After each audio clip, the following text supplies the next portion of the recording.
This is Sanandan Kumar Thakur and you are here at polytechhub.com, also Polytech Hub, online learning platform of Google Play Store also. Students, in the previous classes we have already discussed about what is the various methods or techniques of irrigation, in which we have already discussed about pre-flooding, check flooding, border flooding, basin flooding. These four methods I have already discussed, and today the further methods, that is what is sprinkler irrigation system, drip irrigation system and furrow irrigation system, it will be discussed as well as soon. Okay students, तो ये फिलहाल अगर आपको मैं दिखाऊं तो this is Sanandan Kumar Thakur और मैं यहाँ पर आपका स्वागत करता हूँ। चलिए पढ़ते हैं बिना देरी किए हुए। तो बिना देरी किए हुए पढ़ेंगे।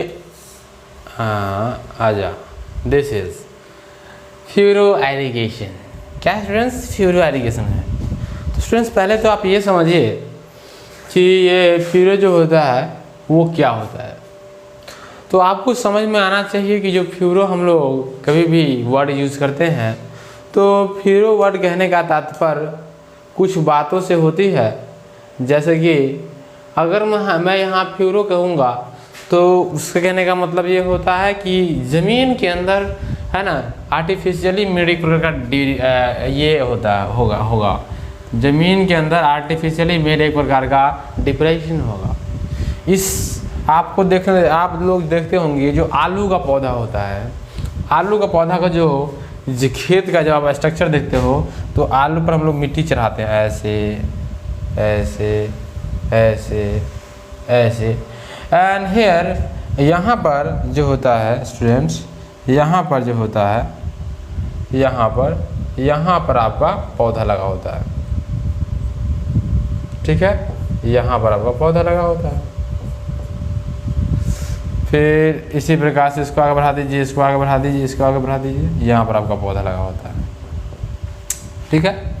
हम ये देखते हैं कि जनरल जो पौधा यहाँ पर लगे होते हैं उसमें हम लोग जो पानी का सप्लाई करते हैं, पानी का सप्लाई स्टूडेंट्स, पानी का सप्लाई करते हैं तो हम लोग इस एरिया में पानी का सप्लाई करते हैं। मतलब कि अगर मैं आपको ये दिखाना चाहूँ कि पानी का सप्लाई यहाँ पर कहाँ होगा तो मैं इसको ऐसे दिखा सकता हूँ। जैसे कि ये एरिया जो होगा स्टूडेंट्स, इसमें हम लोग पानी का सप्लाई करेंगे। ये एरिया यहाँ पर होगा जो पानी का सप्लाई होगा, यहाँ जो होगा वो भी पानी का सप्लाई होगा, ठीक है स्टूडेंट्स। आपको मैं एक चीज़ यहाँ पर समझाना चाहता हूँ कि जो ये आप पानी का सप्लाई देख रहे हैं, इसमें आप देख रहे हैं कि जो मेरा पौधा का जड़ जो है यहाँ देखिए, आप यहाँ देखिए, ये जो जड़ है पौधे का, इस जड़ से नीचे हम लोग इस लेवल तक पानी को सप्लाई कर रहे हैं। कहने का मतलब ये है कि ये जो मेथड ऑफ इरिगेशन होगा उसमें हम लोग क्या कर रहे हैं, पौधा जो मूल सिस्टम होगा इसका, जो रूट होगा कुछ इस प्रकार से वाटर लेगा, है ना, रूट में जो वाटर जाएगी कुछ इस प्रकार से जाएगी दोनों साइड से। तो कह सकते हैं दिस इज आर्ट ऑफ सब सरफेस इरिगेशन। ये सब सरफेस इरिगेशन का एक आर्ट है। तो मैं एक आपको ये चीज़ बताना चाहता हूँ कि आप जो ये इम्प्रेशन और डिप्रेशन देख रहे हैं ज़मीनी हालात में, ज़मीन के अंदर जो आप इम्प्रेशन और डिप्रेशन देख रहे हैं, मतलब कि ज़मीन का ऐसा जो स्ट्रक्चर है उसमें से ये जो सिस्टम है जिसको हम लोग बोलते हैं फ्यूरो। क्या बोलते हैं स्टूडेंट्स? फ्यूरो। और इस फ्यूरो में जब हम वाटर डालेंगे तो इस प्रकार का जो इरिगेशन होगा उसका नाम होगा फ्यूरो इरिगेशन। आप समझ सकते हैं furrow irrigation is a type of surface irrigation in which tranches और फ्यूरोज आर, जो देखिए ट्रेंचेज यानी कि गड्ढा या फिर ये कहिए furrows are dug between crop rows in a field. आप देख रहे थे कि एक आलू के पौधे का रो ये है, दूसरा रो, तीसरा रो, मतलब वो चीज़ें अंदर तक जाएंगी, है ना। मतलब कि मैं आपको अगर इसको थ्योरी में समझाना चाहूँ तो आप इसको एज्यूम कर सकते हैं आलू की खेत से, चूँकि आपके गांव शहर में आलू की खेती होती है तो वहाँ हम लोग देखते हैं कि इस प्रकार की कुछ स्ट्रक्चर्स बनाई जाती है खेत में, राइट स्टूडेंट्स। तो ये है।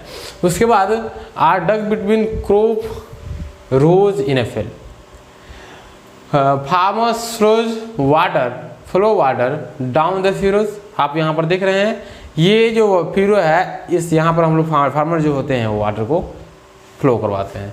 Flow to each furrow is individually control. आप जानते हैं कि मान चलिए मेरा ये मेन पानी सप्लाई सिस्टम है मेन, ठीक है, जिससे बहुत सारे फ्यूरोज कनेक्टेड हैं, ठीक है स्टूडेंट्स, बहुत सारे फ्यूरोज कनेक्टेड है, ठीक है। तो स्टूडेंट्स आपको पता होना चाहिए कि हर एक फ्यूरो का अपना एक पार्टिकुलर इनलेट है। देखिए जैसे कि इस फ्यूरो में जाने के लिए इसके पास जो इनलेट है कुछ ये है, जैसे कि इस फ्यूरो में जाने के लिए ये है, इसमें जाने के लिए ये है, आपको बता दें कि इसमें जाने के लिए ये है और इसमें जाने के लिए ये है। तो आप यहाँ पर देख रहे हैं कि इस फ्यूरो का एक पर्सनल कंट्रोल होगा, इसका भी एक पर्सनल कंट्रोल होगा, इसका भी होगा और इसका भी होगा। कहने का तात्पर्य ये है कि हर एक जो फ्यूरो है उसके पास कंट्रोल्ड एक्सेस होता है पानी देने का। और one of the difficulties of furrow irrigation is ensuring uniform dispersion of water over A given field. तो आप जब फ्यूरो एरिगेशन करते हैं तो इस चीज़ में आप ये संतुष्ट नहीं रह सकते हैं कि आपके जो खेत हैं, आपके खेत में वाटर का जो डिस्ट्रीब्यूशन हो रहा है वो इक्वल होगा, ठीक है स्टूडेंट्स। वाटर का डिस्ट्रीब्यूशन इक्वल हो भी सकता है, नहीं भी हो सकता है। दैट इज वाई मैंने ये कहा कि फ्यूरो एरिगेशन का ये एक डिफ़िकल्टीज है कि ये चीज़ों को इंश्योर नहीं कर पाता है कि वाटर का डिस्ट्रीब्यूशन जो हमारे खेत में हो रहा है वो होमोजीनियस हो रहा है। क्योंकि आप देख रहे हैं कि हर एक फ्यूरोज, जितने भी फ्यूरोज हैं उसका एक पर्सनल कंट्रोल है, और उस पर्सनल कंट्रोल के दौरान अगर आप मैनिपुलेशन यानी कि अपने फ्यूरो में पानी देने की जो व्यवस्था है उसमें आप थोड़ा सा भी चेंजेस लाएंगे तो कंसिडरेबल चेंज देखने को मिलेगा कि हर एक फ्यूरो का moisture content, water content same नहीं रहेगा। दैट इज वाई ये कहना बिल्कुल ही उचित है कि जो मेरा फ्यूरो एरिगेशन करने का तरीका है उसमें हम वाटर को का होमोजीनियस हो ये मान लेना संभव है, लेकिन कुछ केसेस में नहीं होगा, यह संशय है, ठीक है। इसीलिए ये इसकी कमियां हैं इस मेथड से। चलिए तो सेकेंड चीज़ देखते हैं, आपको समझ में आ गया होगा ये, हम विश्वास करते हैं। चलिए अब बात आती है स्टूडेंट्स, बात आ गई अब है ना ड्रिप एरिगेशन की बात आ गई, और ड्रिप एरिगेशन की जो बात होगी स्टूडेंट्स ये है, ठीक। तो जो ड्रिप एरिगेशन कहने का मतलब होता है, ड्रिप एरिगेशन कहने का मतलब होता है कि जैसे आप जानते हैं ड्रिप एरिगेशन का एक और नाम है बूंद बूंद सिंचाई, है ना, जिसमें हम लोग वाटर को ड्रॉपलेट के फॉर्म में पौधों के जड़ तक दे सकते हैं, पौधे के कंठ में दे सकते हैं पानी। जैसे कि मान चलिए ये मेरा क्या है, ये मेरा मान चलते हैं पौधा है, ठीक है, और ये इसका जड़ है। तो जो ड्रिप एरिगेशन होगा वो पौधे के इस एरिया में भी पानी दे सकता है, इस पर भी पानी दे सकता है। ड्रिप एरिगेशन जो होगा पौधे के जड़ में भी पानी दे सकता है। तो स्टूडेंट्स जो ड्रिप एरिगेशन कहने का मतलब है बूंद बूंद सिंचाई, इसमें ये बात होती है कि पौधे में हम लोग कभी भी पानी की कमी को महसूस नहीं होने देते हैं। जो भी पौधा है जिस पर हम लोग इसका इस्तेमाल करेंगे ड्रिप एरिगेशन का, वो क्या होगा स्टूडेंट्स, उसमें हम लोग पानी की कमी नहीं होने देते हैं। पौधे के जड़ में, पौधे की पर्सनल बॉडी में वाटर कंटेंट की कमियां नहीं होती है। ड्रिप एरिगेशन का ये फायदा है। इसमें वाटर का जो यूज होता है स्टूडेंट्स बहुत ही इकोनॉमिकल वे में होता है, क्योंकि वाटर का लॉसेस बहुत कम होता है, ठीक है स्टूडेंट्स। चलिए इसमें देखते हैं, in drip irrigation water is applied near the plant root through emitters और ड्रिपर्स। ये जो आप चीज़ देख रहे हैं स्टूडेंट्स, इमीटर्स और ड्रिपर्स, इमीटर्स और ड्रिपर्स जो है आप एक डिवाइस है जिसकी मदद से हम लोग पानी को निकालते हैं, ठीक है। ड्रिपर्स ऑन और बिलो द सॉइल सरफेस, या फिर ये कहिए कि यहाँ पर हम भी दे सकते थे पानी, और यहाँ पर मतलब ऑन और बिलो सॉइल सरफेस के ऊपर भी दे सकते हैं, सॉइल सरफेस के नीचे भी दे सकते हैं ड्रिप एरिगेशन की मदद से, है ना। At a low rate varying from 2 to 20 litres per hour. ये पानी का जो रेट होगा ये 2 से 20 लीटर तक ही होगा। The soil moisture is kept at an optimum level with frequent irrigations. जो सॉइल मास होता है, सॉइल मास का जो मॉइस्चर होता है, अब मैंने आपको ये बताया कि ये मेरा पौधा था, ये मेरा मान लीजिए ग्राउंड लेवल है, ठीक है। तो ये पौधे का जड़ सिस्टम है। तो मैंने आपको ये बताया कि जो इस जड़ सिस्टम में जो सॉइल है उसका जो मॉइस्चर है वो उसको मेंटेन रखते हैं विथ फ्रीक्वेंट इरिगेशन। कहने का मतलब है बराबर बराबर, है ना, जब मतलब कि मैनिपुलेटेड इरिगेशन की मदद से हम लोग इसको क्या करते हैं स्टूडेंट्स, ठीक, ये जो मॉइस्चर कंटेंट होता है उसको कंट्रोल रखते हैं, ठीक है। Among all the irrigation methods, deep irrigation is the most efficient and can be practiced for a large variety of crops, especially in vegetables, orchard crops, है ना, flowers and plantation crops। देखिए students, ये जो है ये orchard crops है, क्या है ये ऑर्चार्ड क्रॉप्स है। ऑर्चार्ड क्रॉप्स कहने का मतलब होता है जो आपके यहाँ बाग बगीचे होते हैं उसमें जो फूल उगते हैं या उसमें जो भी पौधे लगाए जाते हैं, तो बगीचे का जो पौधा होता है उसको हम लोग ऑर्चार्ड क्रॉप्स बोलते हैं। तो इस सब चीज़ों में ड्रिप इरिगेशन का इस्तेमाल जनरली किया जाता है। ड्रिप इरिगेशन के मेरिट्स के बारे में चर्चा करें तो fertiliser and nutrients loss is minimised due to localised application and reduced leaching. Leaching कहने का मतलब होता है स्टूडेंट्स की जो पानी का, है ना, जगह से अलग होना, this is a process leaching. तो स्टूडेंट्स क्या होगा, जैसे कि आप जब ड्रिप इरिगेशन कर रहे हैं यहाँ पे, तो जो फर्टिलाइजर आप यूज करेंगे उसका एक सही यूज हो पाएगा। इसमें ये होगा कि पानियाँ जो है इस जड़ से ज़्यादा दूर तक नहीं जा पाएंगी।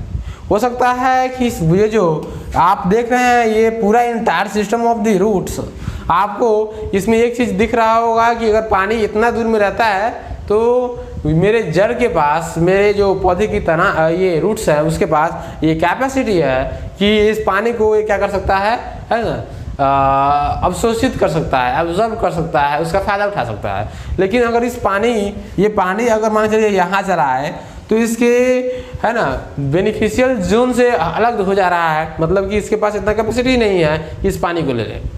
दैट इज वाई अगर मान चलिए आप ड्रिप इरिगेशन यूज़ करते हैं तो पानी आपका एक लिमिटेड अमाउंट में रहता है, जिसके कारण जो आप फर्टिलाइजर यूज़ करते हैं वो क्या होगा, जो भी खाद्य पदार्थ यूज़ करते हैं वो क्या होगा, आप पौधे के जड़ तक ही उसको सीमित रखते हैं और पौधा उसका एक बेनिफिट, एक अच्छा यूज कर पाता है। ठीक है स्टूडेंट्स, पौधा उसका एक अच्छा यूज कर पाता है।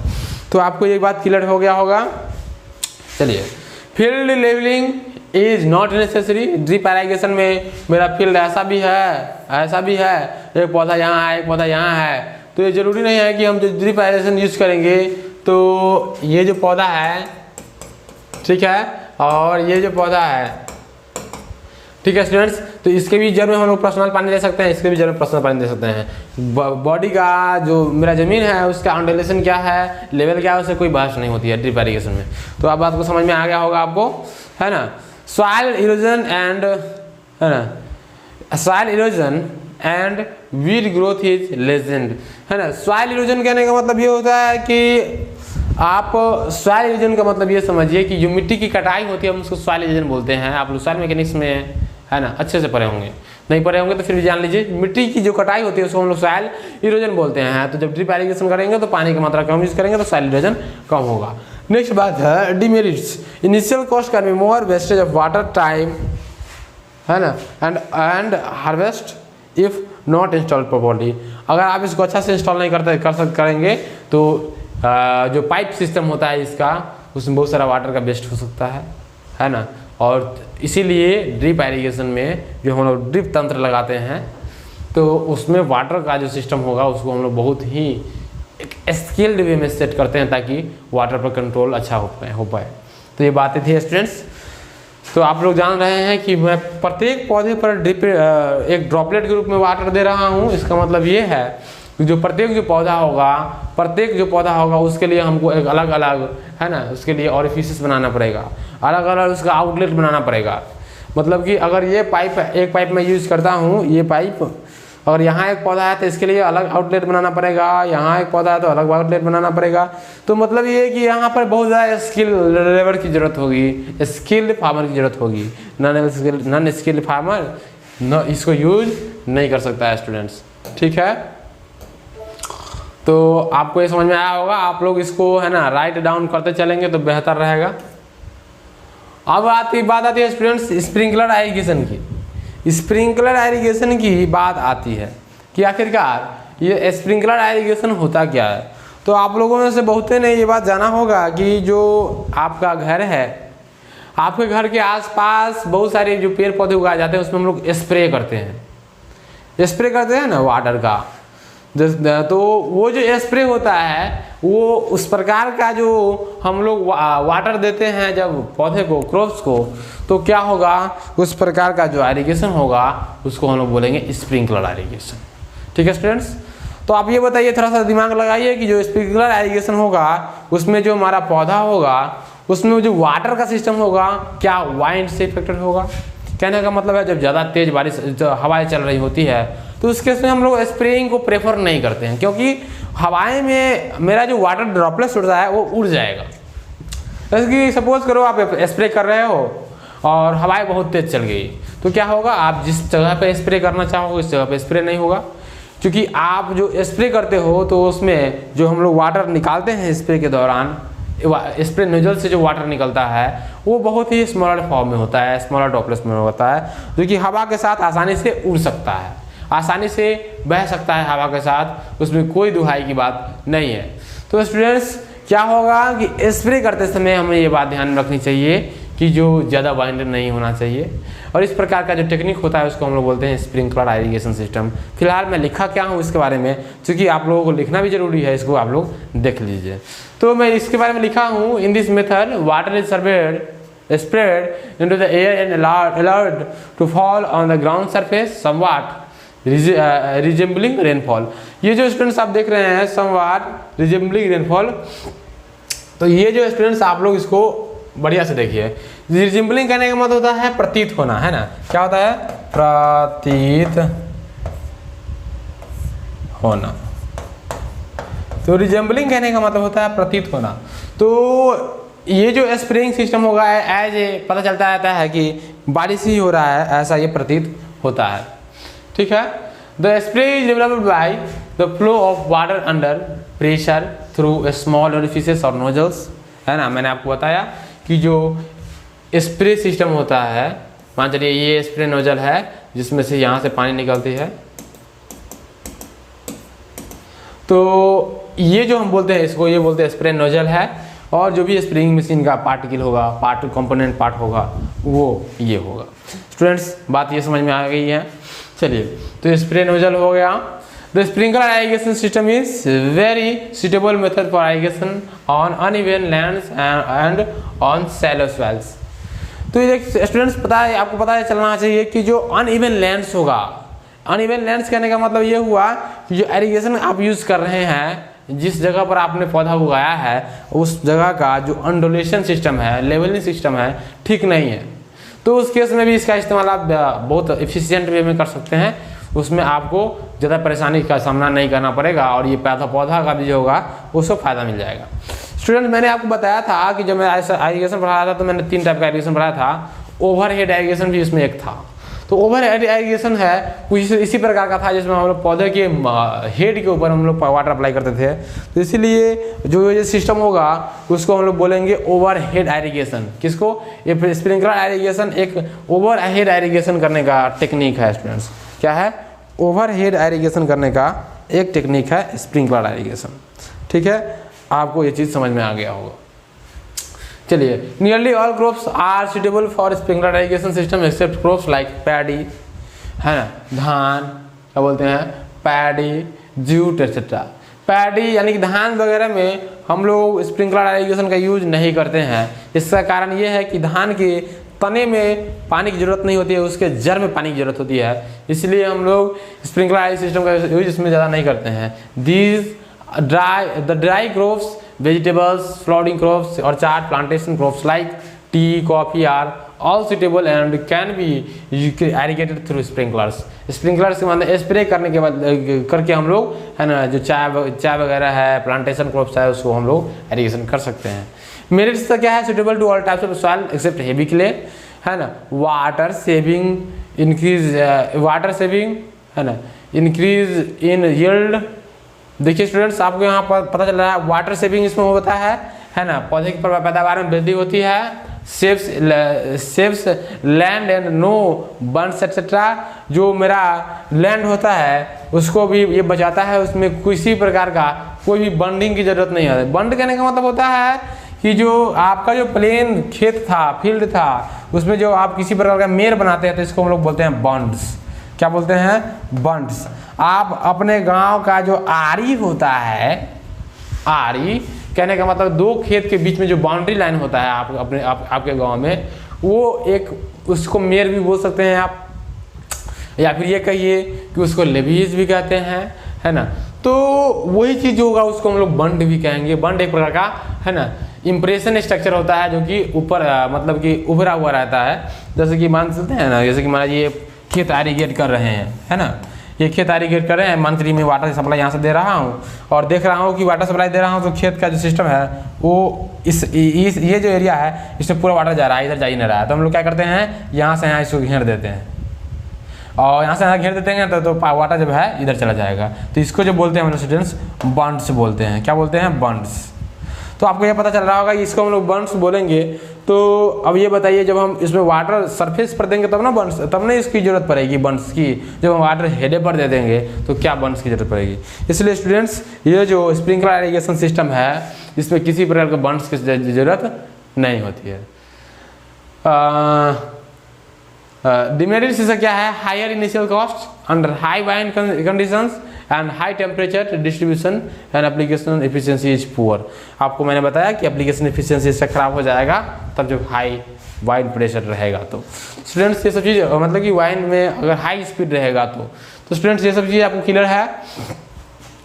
तो आप लोग इसको नोट डाउन कर लीजिए, है ना, आप लोग इसको नोट डाउन कर लीजिए। स्प्रिंकलर इरिगेशन के बाद आते हैं आपके सिलेबस में एक चीज़ और था, पर्पस वाइज क्लासिफिकेशन और एडमिनिस्ट्रेटिव वाइज क्लासिफिकेशन। तो पर्पस वाइज क्लासिफिकेशन के आधार पर देखें तो एक इरिगेशन स्कीम का दो ही पर्पस हो सकता है अगर पर्पस के आधार पर करें तो, सिंगल पर्पस और मल्टीपर्पस। सिंगल पर्पस कहने का मतलब है कि वैसा प्रोजेक्ट जो कि केवल और केवल एक ही काम के लिए किया जाएगा। जैसे कि मान लीजिए हमको सिर्फ इरिगेट करना है, खेत में पानी पटाना है, उसी के लिए किया जाएगा तो हम उसको बोलेंगे सिंगल पर्पस प्रोजेक्ट। ठीक है, तो उसको बोलेंगे क्या? Single purpose project. जैसे कि आपके गांव घर में जो आपका जो वन होता है ना, जिसमें आपकी खेती होती है, वहाँ आपको जनरली जितने भी इरिगेशन सिस्टम देखने को मिलेगा वो सारा इरिगेशन क्या होगा, उसका नाम होगा सिंगल पर्पस प्रोजेक्ट, क्योंकि उसमें हम लोग सिर्फ पानी ही निकालते हैं। ठीक है, जैसे कि मान चलिए जो बहुत सारे जगह पर नल का इस्तेमाल, मतलब कि बहुत सारे जगह पर जो है गांव में, है ना, बोर होल किया जाता है ना, बोरिंग को, है ना, इंस्टॉल किया जाता है। तो उस बोरिंग का क्या यूज है? मात्र और मात्र पानी पटाने का यूज है। तो वो जो बोरिंग होगा सरकारी बोरिंग हो सकता है, तो हम लोग बोरिंग का यूज़ करते हैं ताकि क्या होगा, उससे पानी निकल सकेगा। बोरिंग का इसके अलावा कोई यूज नहीं है, दैट इज वाई वो सिंगल पर्पस प्रोजेक्ट है। यूँ चले अब दूसरी दुनिया में, जैसे कि डैम हो गया, तो डैम में बहुत सारा इस्तेमाल होता है उसका। जैसे कि उससे हम लोग बिजली उत्पादन करते हैं, बाढ़ कंट्रोल करते हैं, है ना, उसमें क्या करते हैं, फिशरीज का सिस्टम रखता है, मछली पालन करने का सिस्टम। तो ये सारा जो सिस्टम होगा उसको हम लोग बोलते हैं मल्टीपर्पज़ प्रोजेक्ट। तो सिस्टम के पर्पस के आधार पर दो टाइप का हो गया, एक सिंगल पर्पस, एक मल्टीपर्पज़, राइट। तो उसके आधार पर आप चीज़ को इसको राइट डाउन कर लीजिए स्टूडेंट्स, और एक्स्ट्रा कुछ है नहीं। चलिए एक नेक्स्ट आ गया, है ना, administrative classification of the irrigation project. तो एडमिनिस्ट्रेटिव क्लासिफिकेशन के आधार पर देखेंगे तो आपको जो है ये चीज़ें दिखेगी, ये तीन चीज़ें दिखेगी। ये पहला मेजर प्रोजेक्ट और दूसरा मीडियम प्रोजेक्ट और तीसरा माइनर प्रोजेक्ट। कहीं ना कहीं जब आप एडमिनिस्ट्रेटिव क्लासिफिकेशन की बात करते हैं प्रोजेक्ट्स का, तो उसमें पैसे की चर्चा हो जाती है कि किसका पैसा कितना है, क्योंकि प्रशासनिक व्यवस्था जो होती है स्टूडेंट्स हमेशा पैसे पर ही काम करती है। कहने का मतलब ये है कि प्रशासनिक व्यवस्था चीज़ों को इस आधार पर वैल्यूएशन देती है जिसमें क्या होता है कि पैसे की बहुत ज़्यादा, है ना, कंसिडरेशन किया जाता है। जैसे कि पैसे की बात हो जाती है तो बात किया जाए, अगर किसी में ज़्यादा पैसा लग रहा है तो उसको मेजर कहेंगे, कम मीडियम में लगेगा तो मीडियम कहेंगे, और कम लगेगा तो उसको माइनर कहेंगे। तो इसके आधार पर तीन प्रकार के प्रोजेक्ट इसने बनाए हैं, है ना, किसने? तो एडमिनिस्ट्रेटिव क्लासिफिकेशन के आधार पर हम लोगों के पास 3 प्रकार का प्रोजेक्ट होता है, माइनर प्रोजेक्ट, मेजर प्रोजेक्ट और मीडियम प्रोजेक्ट। उस तीनों प्रोजेक्ट के बारे में आपको यहाँ पर दिखा गया है। ठीक है स्टूडेंट्स, तो आप यहाँ पर जो की पॉइंट्स है उसको ये याद रखेंगे। जो मेरा मेजर प्रोजेक्ट होगा है ना, वो मेजर प्रोजेक्ट होगा, उसका जो खर्च आएगा कुछ इस प्रकार से आएगा, 50 मिलियन और उससे ऊपर। जो मेरा मीडियम होगा 25 मिलियन से 50 मिलियन, और जो मेरा माइनर प्रोजेक्ट होगा वो ये होगा, इसका जो सिस्टम होगा 25 मिलियन से कम रहेगा, तो उसको हम लोग बोलेंगे माइनर प्रोजेक्ट। तो स्टूडेंट्स, आपको ये चीज़ें समझ में आया होगा। आशा करते हैं कि आपको आने वाले क्लासेस में है ना सेकेंड यूनिट यानी कि हाइड्रोलॉजी दिखेगा। क्या दिखेगा? हाइड्रोलॉजी। क्योंकि आप पहला यूनिट हम लोग कंप्लीट कर लिए हैं, सेकेंड यूनिट जो हाइड्रोलॉजी होगा उसको हम लोग डालेंगे जल्दी। तो आपको चीज़ें जो है क्लियर हो रही होंगी, मैं आशा करता हूँ, मुझे पूरी विश्वास भी है। राइट स्टूडेंट्स, तो चलिए फिर है ना, हमको लगता है कि this is the end of the slide, और हमको लगता है आपको एक थैंक यू कहना चाहिए जो कि आप यहाँ से यहाँ आए हैं। तो इसलिए पॉलिटेक हब टीम की तरफ से आपको थैंक यू, है ना, पॉलिटेक हब टीम की तरफ से आपको थैंक यू। ठीक है स्टूडेंट्स, तो मिलते हैं आने वाले लेक्चर्स में। धन्यवाद। चलिए, धन्यवाद। चलिए।